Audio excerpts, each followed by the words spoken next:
Hi guys, how are you? I hope all of you are doing well. In this video, we will discuss about future indefinite tense. दोस्तों हमने present tense और past tense पढ़ लिया है। अगर आपने ये दोनों टेंस कंप्लीट नहीं देखे तो आप आई के बटन पर क्लिक करके प्लेलिस्ट चेक कर सकते हैं। आज हम पढ़ेंगे फ्यूचर इंडेफिनेट टेंस, जिसे हम उर्दू में फेल मुस्तकबिल मुतलिक कहते हैं। इस टेंस में कोई काम आने वाले ज़माने में ना तो जारी रहता है और ना ही पूरा होता है, बल्कि गैर वाज़िया होता है। अगर हम उर्दू में इसकी पहचान के बारे में बात करें तो उर्दू फिकरात के आखिर में गा, गे, गी वगैरह आता है। मसलन अनवर लाहौर जाएगा, मैं इम्तिहान की तैयारी करूँगा, हम चोर को गिरफ्तार करेंगे। इसमें फर्स्ट फॉर्म ऑफ वर्ब इस्तेमाल होती है और हेल्पिंग वर्ब विल और शैल इस्तेमाल होते हैं। लेकिन मॉडर्न इंग्लिश में सिर्फ विल ही इस्तेमाल होता है, शैल इस्तेमाल नहीं होता। चलिए अब हम बनाने का तरीका सीखते हैं। सेंटेंस बनाने के लिए सबसे पहले सब्जेक्ट इस्तेमाल करेंगे, उसके बाद विल यानी हेल्पिंग वर्ब, उसके बाद फर्स्ट फॉर्म ऑफ वर्ब और उसके बाद ऑब्जेक्ट। चलिए इस स्ट्रक्चर को सेंटेंस में यूज़ करते हैं। For example Anwar will not go to Lahore. देखें जैसा कि हमने स्ट्रक्चर में पढ़ा था कि सबसे पहले सब्जेक्ट आएगा, तो अनवर सब्जेक्ट आ गया। उसके बाद हमने देखा था कि हेल्पिंग वर्ब आता है, तो यहाँ हेल्पिंग वर्ब विल आ गया। उसके बाद फर्स्ट फॉर्म ऑफ वर्ब, तो यहाँ गो आ गया, यानी कि फर्स्ट फॉर्म ऑफ वर्ब भी आ गई। उसके बाद ऑब्जेक्ट और इधर भी लाहौर आ गया। एक और एग्जांपल देखते हैं, we will arrest the thief. देखिए यहाँ भी वी आ गया जो कि सब्जेक्ट है, उसके बाद विल हेल्पिंग वर्ब, उसके बाद अरेस्ट जो है फर्स्ट फॉर्म ऑफ वर्ब आ गई, और उसके बाद लास्ट में ऑब्जेक्ट यानी थीफ आ गया।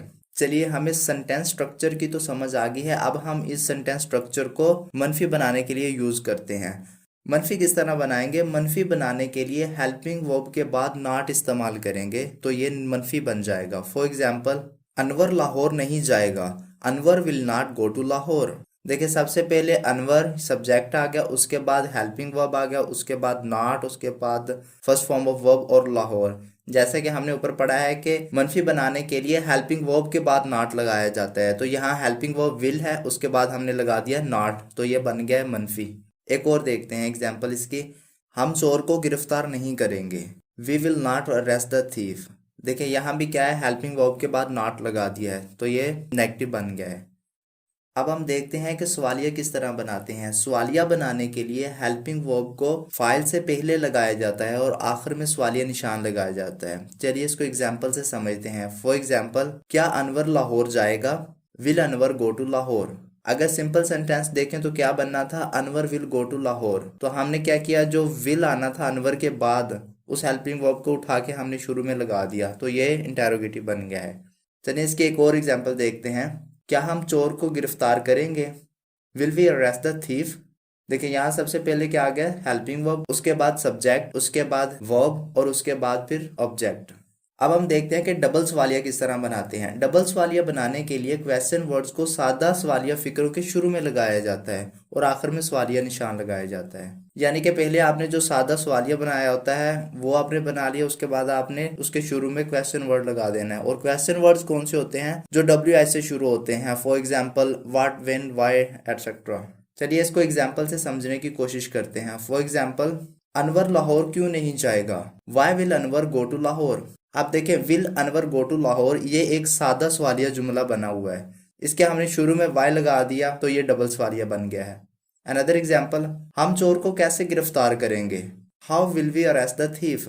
देखिए इसमें भी क्या है कि will we arrest the thief, यहाँ तक तो बन गया सवालिया जुमला, उसके शुरू में हमने हाउ लगा दिया तो ये बन गया डबल सवालिया। अब हम सीखते हैं कि मनफी सवालिया किस तरह बनाते हैं। मनफी सवालिया बनाने के लिए हेल्पिंग वर्ब को फाइल से पहले लगाया जाता है और फाइल के बाद नार लगाया जाता है और आखिर पे सवालिया निशान लगाया जाता है। और सवालिया निशान लगाना बहुत ज़रूरी होता है, अगर आप क्वेश्चन मार्क नहीं लगाते हैं तो आपका पूरा सेंटेंस गलत हो जाएगा। चलिए इसको एग्जाम्पल से समझने की कोशिश करते हैं। क्या अनवर लाहौर नहीं जाएगा, will Anwar not go to Lahore. देखिए इसमें क्या है कि सब्जेक्ट से पहले हेल्पिंग वर्ब लगा दिया हमने और सब्जेक्ट के बाद हमने नॉट लगा दिया, तो ये मनफी बन गया है। अगर हम नॉट को खत्म कर देंगे तो ये सवालिया बन जाएगा, और अगर हम विल को रिमूव कर देंगे तो ये एक नेगेटिव सेंटेंस बन जाएगा। एक और एग्जांपल देखते हैं, will we not arrest the thief. देखिए इसमें भी सबसे पहले हेल्पिंग वर्ब, उसके बाद सब्जेक्ट, उसके बाद नॉट, उसके बाद वर्ब, उसके बाद फिर ऑब्जेक्ट। अब हम देखते हैं कि फ्यूचर इंडेफिनेट टेंस में जिन फिक्रों के अंदर 2 दफ़ा गागा, गीगी या गेगे आ जाए तो उनका तर्जमा किस तरह करेंगे। उर्दू के जिस फिक्रे में 2 दफ़ा गागा, गेगी या गीगी वगैरह आए तो शर्त यानी इफ़ वाले हिस्से का तर्जमा हम प्रेजेंट इंडेफिनेट में करेंगे और दूसरे हिस्से का तर्जमा फ्यूचर इंडेफिनेट टेंस में करेंगे। इसको एग्जाम्पल से समझते हैं। फॉर एग्जाम्पल, जब वो आएगा तो मैं इसकी मदद कर दूंगा। When he comes I will help him. अब देखिए इसमें 2 दफ़ा गागा आ गया। पहले जब वो आएगा तो यहाँ आ गया तो मैं इसकी मदद कर दूंगा। एक और एग्जाम्पल देखते हैं। अगर वो मेहनत करेगा तो पास हो जाएगा। अब देखें इसमें भी 2 दफ़ा गा आ गया। अगर वो मेहनत करेगा तो पास हो जाएगा, यानी कि शर्त है, इफ़ वाले जुमले हैं। अब देखिए इसमें पहले का तर्जमा हो गया प्रेजेंट इंडेफिनेट टेंस में और दूसरे का तर्जमा हो गया फ्यूचर इंडेफिनेट टेंस में। यहाँ तक हमारा बेसिक लेवल कंप्लीट हो गया है। अब हम बढ़ते हैं एडवांस लेवल की तरफ, लेकिन बढ़ने से पहले एक छोटी सी रिक्वेस्ट है, जो भी लोग नए हैं इस चैनल को सब्सक्राइब कर लें। चलिए अब हम बढ़ते हैं और देखते हैं कि इस टेंस का यूज़ हम कहाँ कहाँ कर सकते हैं। पहला हम इसका यूज़ कर सकते हैं to describe an action taking place in future. ये मुस्तकबिल में ऐसे काम के लिए भी इस्तेमाल हो सकता है जिस काम के मतलब बार बार होने का अंदाज़ा हो।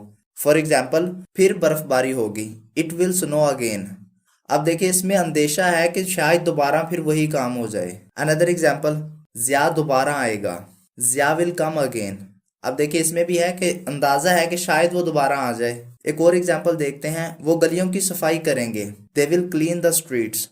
नेक्स्ट इसका यूज देखते हैं टू डिस्क्राइब गेस और doubt about an action in future, यानी आइंदा किसी बात के बारे में अंदाजा लगाने या शक जाहिर करने के लिए भी हम इस टेंस को इस्तेमाल कर सकते हैं। फॉर एग्जाम्पल, शायद वो जल्दी पहुंच जाए, यानी शक है, कोई अंदाजा है कि शायद वो जल्दी पहुंच जाए, कंफर्म नहीं पता लेकिन एक शक है कि शायद पहुंच जाए। Perhaps he will reach soon. Another example, हैरत है कि हम अगले साल कहाँ होंगे, where will we be next year, we wonder. Next इसका यूज देखते हैं to make prediction of weather, यानी मौसम की प्रोडिक्शन के लिए भी हम इस टेंस को इस्तेमाल कर सकते हैं। For example, it will be cloudy tomorrow. Another example, धुंध कई दिन तक जारी रहेगी, the fog will persist for many days. इसके अलावा हम इस टेंस को कुछ एडवर्ब्स में भी यूज कर सकते हैं, जैसे tomorrow, next, next day, next week, next month, next year, etcetera. चलिए इसको एग्जाम्पल में यूज करके देखते हैं।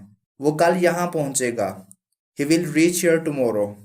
Another example, हम अगले साल बैरून मुल्क जाएंगे, We will go abroad next year. I hope कि इस टेंस की आपको अच्छे से समझ आ गई होगी और आपके सारे डाउट्स क्लियर हो गए होंगे। अगर कोई कन्फ्यूजन है तो आप दोबारा वीडियो को देखें और फिर इस एक्सरसाइज को केयरफुली हल करें और बताएं कि आप कितने सेंटेंसेस ठीक कर पाए हैं। इसके अलावा अगर आपका कोई सवाल है तो आप कमेंट सेक्शन में पूछ सकते हैं और डिस्क्रिप्शन में व्हाट्सएप नंबर भी है, अगर आप ग्रुप ज्वाइन करना चाहें तो वहां से ग्रुप भी ज्वाइन कर सकते हैं। अगर ये वीडियो आपके लिए हेल्पफुल साबित हुई है तो इसे लाइक कर दें और हमारे साथ लगातार इंग्लिश सीखने के लिए हमारे चैनल को सब्सक्राइब कर लें और साथ में बेल आइकन को भी प्रेस कर दें ताकि हमारी हर आने वाली वीडियो आप तक आसानी के साथ पहुंच सके। मिलते हैं नेक्स्ट वीडियो में, तब तक अपना ख्याल रखिएगा। अल्लाह हाफिज़।